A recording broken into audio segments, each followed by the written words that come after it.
1848 की बात है। मैक्सिमो और बार्टोला नाम के ये दोनों भाई बहन सेंट साल्वाडोर के डेकोरा गांव में रहा करते थे। इन दोनों बच्चों को माइक्रोसेफेलिक नाम की एक बीमारी थी, जिसमें इन दोनों का सर छोटा रह गया था। ये दोनों बच्चे अपनी माँ मरीना एस्पना के साथ रहते थे। एक दिन मरीना के पास रेमन सेल्वा नाम का एक आदमी आता है, जो स्पेनिश व्यापारी था। रेमन मरीना को कहता है कि वो अपने दोनों बच्चों को मेरे साथ भेज दें। मैं इन दोनों को अमेरिका लेकर जाऊंगा और दोनों का इलाज करवा दूंगा। मरीना अपने बच्चों को अच्छा देखना चाहती थी, इसीलिए अपने दोनों बच्चों को रेमन के साथ भेज देती है। रेमन इन दोनों बच्चों को लेकर अमेरिका आता है और मरीना को धोखा देते हुए एक मॉरिस नाम के आदमी को दोनों बच्चों को बेच देता है। मॉरिस एक लालची आदमी था, इसीलिए उसने दोनों बच्चों को सर्कस में शामिल कर दिया। मॉरिस इन दोनों बच्चों से अच्छा खासा पैसा कमाना चाहता था, इसीलिए उसने एक झूठी कहानी गढ़ी।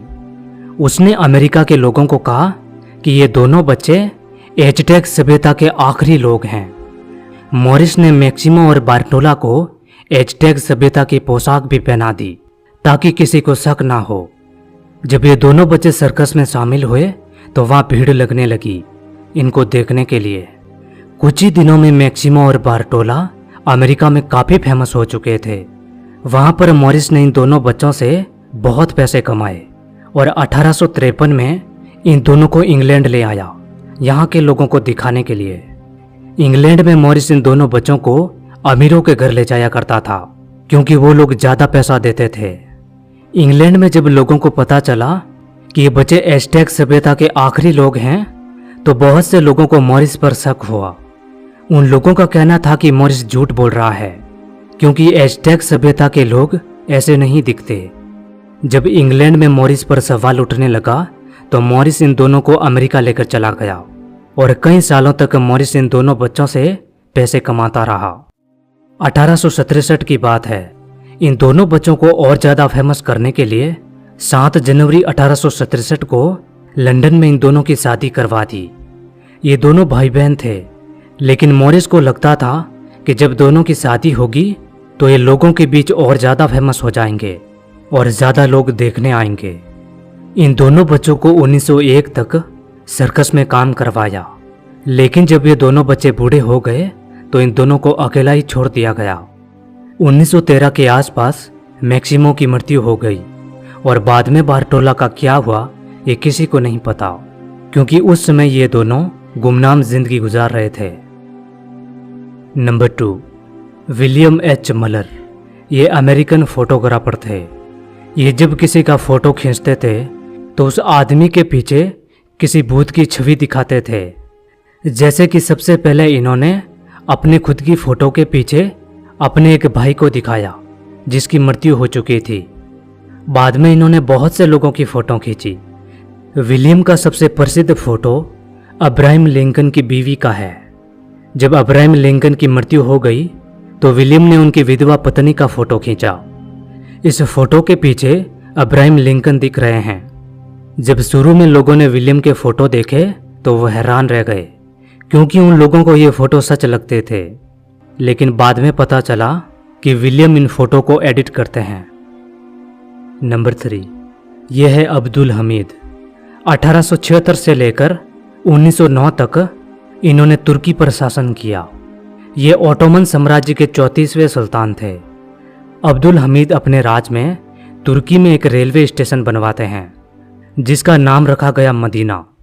अब्दुल हमीद एक ट्रेन चलाना चाहते थे जो तुर्की के मदीना स्टेशन से सऊदी अरब के मदीना स्टेशन पर जाए। बाद में रेलवे स्टेशन बना दिया गया और पटड़ियां भी बिछा दी गई। उसके बाद वहां पर कोयले से चलने वाले इंजन लाए गए। जब उद्घाटन के लिए अब्दुल हमीद को बुलाया जाता है और कोयले के इंजन को चालू किया जाता है तो वो बहुत ज़्यादा शोर कर रहा था। शोर सुनकर अब्दुल हमीद गुस्सा हो गए और उन्होंने जमीन से पत्थर उठाकर इंजन को मारना शुरू कर दिया। उसके बाद इंजन को बंद किया गया और अब्दुल हमीद ने कहा कि इतनी आवाज़ करने वाला ये इंजन मदीना नहीं जाएगा, क्योंकि मेरे नबी के शहर में कोई इतना शोर नहीं कर सकता। यह कहकर उस इंजन को बंद करवा दिया और बाद में उस इंजन को मदीना स्टेशन पर ही छोड़ दिया गया। ये इंजन आज भी तुर्की के मदीना स्टेशन पर पड़ा है। नंबर 4, ये एक पुराना कछुए का खोल है। वैज्ञानिकों के मुताबिक ये 10 मिलियन साल पुराना है। इस खोल को देखकर आप अंदाजा लगा सकते हैं कि कछुआ कितना बड़ा था। इसी तरह साइबेरिया में मेमत का दांत मिला। ये 50 लाख साल पहले हमारी धरती पर घूमा करता था। दांत को देखकर मेमत की साइज का अंदाजा लगाया जा सकता है। इसी तरह मिस्र में एक बच्चे की कब्र में ये गेंद मिली। इसको 4500 साल पहले कब्र में रखा गया था। इस गेंद को इस बच्चे के माता पिता ने इसलिए रखा ताकि जब बच्चा दूसरी दुनिया में जाए तो वहां पर इस गेंद से खेलेगा। नंबर 5, 1944 में जापान की सेना ने बैलून बम बनाए थे।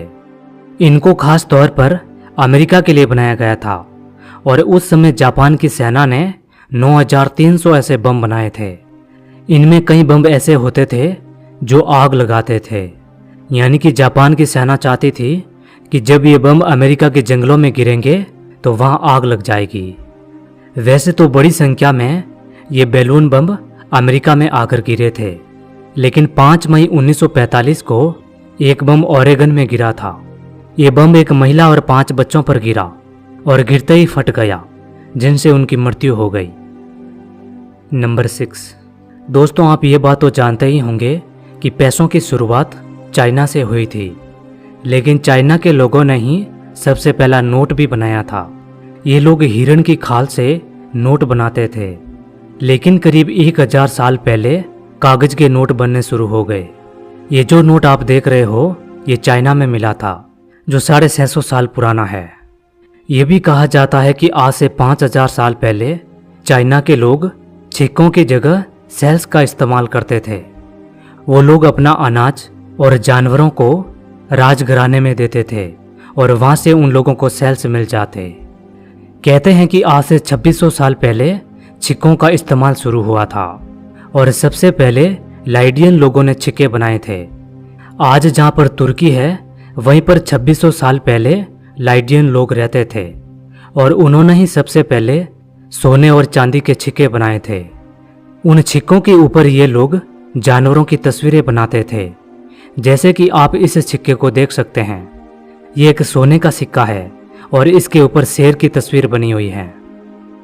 नंबर 7, 1983 में इजराइल के नाहल हैमर गुफा में ये पत्थर के मुखौटे मिले थे। ये गुफा मर्त सागर के तट के ऊपर चूना और पत्थर की चट्टानों में स्थित है। जब इन मुखौटों की जांच की गई तो ये पता चला कि ये 9000 साल पुराने हैं। वैसे ये जो मुखौटा आप देख रहे हो ये इजराइल के जूडिया रेगिस्तान की पहाड़ियों में मिला था।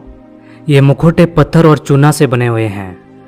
आज से 9000 साल पहले इन मुखौटों को किस लिए बनाया गया था ये पता नहीं चल पाया।